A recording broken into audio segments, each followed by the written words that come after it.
All right, so this quick training is to show you how to get the HOA information. When you're working with a buyer, a lot of times they're going to be looking at condos and townhomes, and those condos or townhomes or even some single family homes are going to have what's called an HOA or a homeowners association. The proper terminology for what you're looking for is called the covenants, codes, and restrictions, CC and Rs for short. So if you say, I'm looking for the codes, covenants, and restrictions, or I need a copy of your CC&Rs, it sounds like you know what you're talking about and that you've been there and done that. So what I need on this particular set of properties, before we go out, I happen to know a couple of things about my clients. And this is important for you when you're doing your client meetings and having conversations with your client. Some HOAs don't allow trucks with trailers. So for those people working in construction, if they've got trailers, or ladders or things like that, that HOA may not allow that. Some buyers are looking at properties specifically for the short-term rental aspect, and that may be something that the HOA does not allow. So there's several things that HOAs are gonna have in place that could prevent a buyer from being able to being happy with that property. So you don't wanna waste a whole bunch of time and energy showing properties when you know the HOA and your buyer don't match. All right. So the way that we find out about the HOA or find one of the quickest ways, because it is difficult to get in contact with them, one of the quickest ways is to pull up the property that your client is interested in. Go to that subdivision, go to the active listings for that subdivision.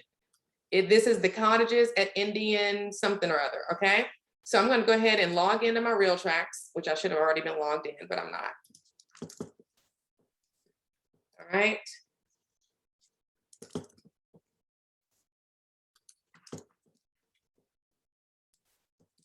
Password.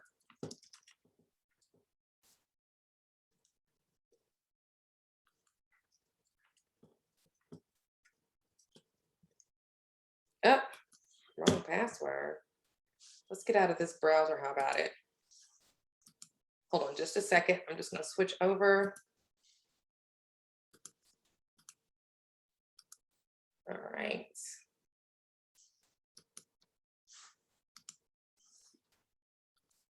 There we go. And of course, go to the wrong site. There we go.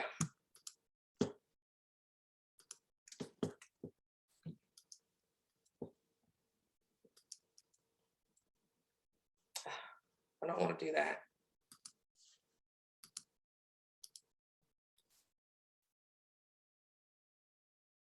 Okay, so that took way longer than it should have. My apologies for that. So the way you want to do is you want to go to the search and you want to look for that subdivision. Now I got to go remember which subdivision it was. So let me get my screen situated here so I can see both browsers. Get my Chrome browser pulled over here, come back over to the listing. Okay, we're in the cottages at Indian Park. So what I'm going to do is clear everything else I have over here. I'm going to clear everything out. And I want to see all the active, coming soon, under contract, and closed, you know, if within the last probably, let's say 6 months. All right, so I'm going to make sure I go out so I can see that 6-month option, and then I'll bring it back in so we can see both screens. All right, so now that I've got that taken care of, I'm looking for the subdivision right here. And keep in mind, this is all about user entry. So as I enter this does not guarantee that I'm going to get a look at every house that was in the subdivision in the MLS. If the agent didn't put that in the actual part of the listing and it didn't take, then it won't show up on a search result. So just keep that in mind. But I'm not looking for everybody. I'm just looking for a couple of things. So what I'm looking for is I'm trying to save time, get to the HOA documentation as quickly as possible. So the first thing I'm looking at is, you see these little PDFs beside the listing? Those are the ones I'm interested in. Why? First, before I do that, let me spread this out so you can see. I want to make sure that I am looking close in proximity to my subject property. So what I'm going to do is I'm going to go get my subject property's address and I'm going to put it here because you want to make sure you're right up on your property, right? 374 shown place. Let me put that in here, 374 shown place. All right, there we go. Okay, and it highlighted that little location. That's what I want to make sure of, because I want to make sure this unit that I'm researching is really close to this other unit, which is going to mean they're probably being governed by the same documents. And if I can find a listing that's already got those documents, I'm 10 steps ahead of the game, because if I have to call and find out who the HOA president is now and get their number, and they only have a cell and they only respond every 3 days, then it's going to take me a long time to find out what I need to know. Okay. So I verified that this property that my client likes is nearby these other properties. So now that I've done that, now I'll go to the list of the ones who actually have something beside them. Okay. And I may actually read the listings to see what the other agents are saying about the HOA, because they've done some research. So you're basically piggybacking all of the research already. This is how you save a lot of time, right? So I want to see, actually, I'm going to have to look at these individually just to be able to see the documents. So property disclosure. Okay, perfect. The cottages at Indian Park, CC&R. What did I tell you? Okay, here they are right here. So what I'm going to do is download this one. Okay, so this is the one for, she likes this one on Show Shown. We're going to look here, and I'm going to send this over to her so she can read it, right? Because I'm not an attorney. I'm not here to translate. What I'm going to do is I'm going to send this over to her so she can start looking over it and seeing if she can do what she wants to do. Now, I'm going to get an understanding of it. Don't get me wrong. However, I'm not going to be the final person. You know, I'm going to encourage her to talk to someone with way more knowledge about this than I do. So I'm going to call this the Cottages CC&R at Indian. I'll add that because I'm sure that would be better.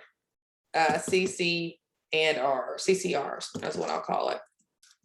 All right, so that's how you quickly find the homeowners association documents when you have a client who's interested in a property that's located in an HOA. You immediately go to the MLS, map that property, find out what other properties around it that are on the market, been on the market, whatever, any properties that have been active in the last 60 to 90 days.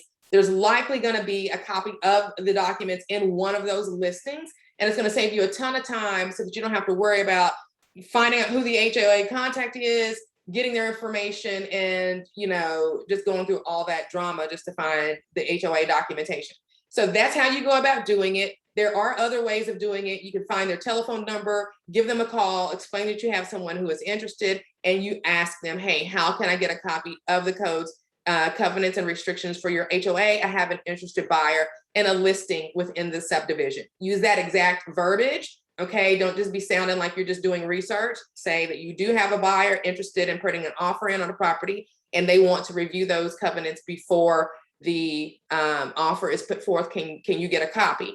Don't be surprised if they try to charge you. Okay, if they try to charge you, you should, you know, maybe reach out. If you have a listing that your buyer is interested in, reach out to the other side to see if they have a copy before you pay, or just do this. And if you go back far enough, if you can't find anything in 60 to 90 days, go back 6 months. The point is, likelihood is that the document is in the MLS from a previous listing. If you just search for those listings around the property that you're interested in, you're likely going to find it. Okay, that's it. Talk to you soon.